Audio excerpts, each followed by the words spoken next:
serabut yang terdiri dari berbagai tingkatan, dari primer, sekunder, tersier, sampai kuartener, yang berfungsi menopang, menyerap hara, dan membantu respirasi. Ciri-ciri akar pada kelapa sawit yaitu tidak memiliki akar tunggang, akar tumbuh secara horizontal dan vertikal dengan penyebaran hingga radius 1,5 meter. Kedalaman maksimum biasanya mencapai 6 meter, tetapi 70% masa akar berada pada kedalaman 0 sampai 60 cm.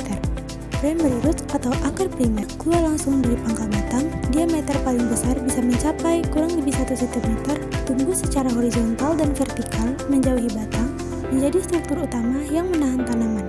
Fungsinya penopang utama pohon, jalur transportasi air dan nutrisi menuju batang. Yang kedua, secondary roots atau akar sekunder, merupakan cabang dari akar primer, ukurannya lebih kecil, diameter sekitar 2-4 mm, tumbuh menyebar di sekitar akar primer. Fungsinya memperluas area penyerapan, menghubungkan akar primer dengan akar tersier. Yang ketiga, tertiary roots atau akar tersier, ini merupakan cabang dari akar sekunder, ukurannya lebih halus, diameternya sekitar 1 mm. Mulai menunjukkan pencabangan yang lebih rapat, fungsinya menjadi perantara antara akar sekunder dan akar rambut, memperbesar volume penyerapan air serta unsur hara. Keempat, quaternary root atau akar kuarter, disebut juga akar rambut atau feeding root. Diameternya sangat kecil, kurang dari 1 mm. Umurnya pendek, mudah mati, dan tumbuh kembali. Fungsinya sebagai akar utama penyerap unsur hara, sensitif terhadap kondisi buruk seperti genangan, kekeringan, dan pH rendah.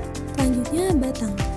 Bentuk dan struktur umum batang. Batang kelapa sawit termasuk batang tunggal atau monokotil, tidak bercabang, tumbuh tegak lurus dan semakin tinggi seiring bertambahnya umur. Permukaan batang pada tanaman mendaun, batang baru terlihat setelah pelepah tua dipotong atau dipruning. Selanjutnya, ciri-ciri batang pada berbagai umur. Pertama, pada tanaman muda, usianya sekitar 0-3 tahun. Batang belum terlalu terlihat, masih tertutup pelepah dan serabut. Selanjutnya, pada tanaman dewasa, usia sekitar 4-15 tahun, batangnya mulai tampak jelas setelah pemotongan pelepah. Diameter batang sekitar 40-65 cm. Selanjutnya, tanaman tua, usia lebih dari 15 tahun, batang semakin tinggi, bisa mencapai 10-15 meter, permukaan menjadi lebih kasar, pelepah yang gugur meninggalkan bekas pangkal pelepah atau leaf scars. Warna batang coklat keabu-abuan, teksturnya keras, berserat, dan agak kasar. Pada bagian dalam terdapat jaringan spons dan serat pembuluh yang menyebar merata. Batang tersusun atas serat, pembuluh pengangkut, dan jaringan pengisi.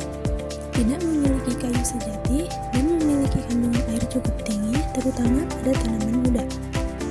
Fungsi batang kelapa sawit yaitu menopang pelepah, tanam bunga, dan tandan buah, menyimpan cadangan air, mengangkut nutrisi dan air dari akar ke bagian atas, dan menjadi tempat mengangkatnya pelepah daun.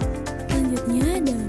Fungsi daun yaitu melakukan fotosintesis utama untuk pertumbuhan dan pembentukan tandan buah, mengatur keseimbangan air melalui stomata, menjadi indikator pemupukan dan kesehatan. Panjang pelepah dari 5-7 meter pada tanaman dewasa, panjang anak daun 50-100 cm, lebar anak daun 2-4 cm. Jumlah daun aktif sekitar 40-50 helai pada pohon dewasa. Warna daun hijau tua pada tanaman sehat, teksturnya lentur, namun kuat, mengandung serat, permukaan licin, bagian bawah sedikit lebih pucat. Daun tersusun spiral di batang sehingga dari atas terlihat seperti bola melingkar teratur. Setiap pelepah meninggalkan bekas pangkal daun setelah dipotong. Dan yang terakhir adalah bunga. Kelapa sawit termasuk tumbuhan berumah satu atau monoecious, artinya dalam satu pohon terdapat bunga jantan dan bunga betina, tetapi terpisah dalam satu tandan.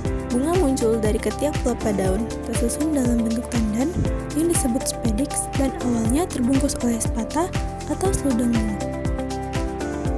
Bunga jantan tersusun dalam tandan memanjang dan bercabang banyak. Tiap cabang terdapat banyak bunga jantan berukuran kecil, memiliki perian sederhana, dan stamen atau benang sari. Jumlahnya banyak, umumnya 6 atau lebih. Menghasilkan serbuk sari dalam jumlah sangat besar. Warna umumnya kuning kecoklatan, sangat matang. Fungsi utamanya adalah menghasilkan polen untuk pembuahan bunga betina. Bunga betina tersusun dalam tandan yang lebih besar dan lebih padat dibanding tandan jantan. Tiap bunga betina berukuran lebih besar daripada bunga jantan. Struktur utama yaitu perian, ginesium, dan ovarium besar beruang 3. Stigma berbentuk bercabang dan lengket untuk menangkap serbuk sari. Melalui pemahaman morfologi bagian tanaman memiliki fungsi penting yang mendukung produktivitas. Dengan pengetahuan ini diharapkan muncul kesadaran untuk menerapkan praktik budidaya yang lebih baik dan berkelanjutan. Sekian video penjelasan tentang morfologi kelapa sawit dari saya. Saya akhiri dengan wassalamualaikum warahmatullahi wabarakatuh.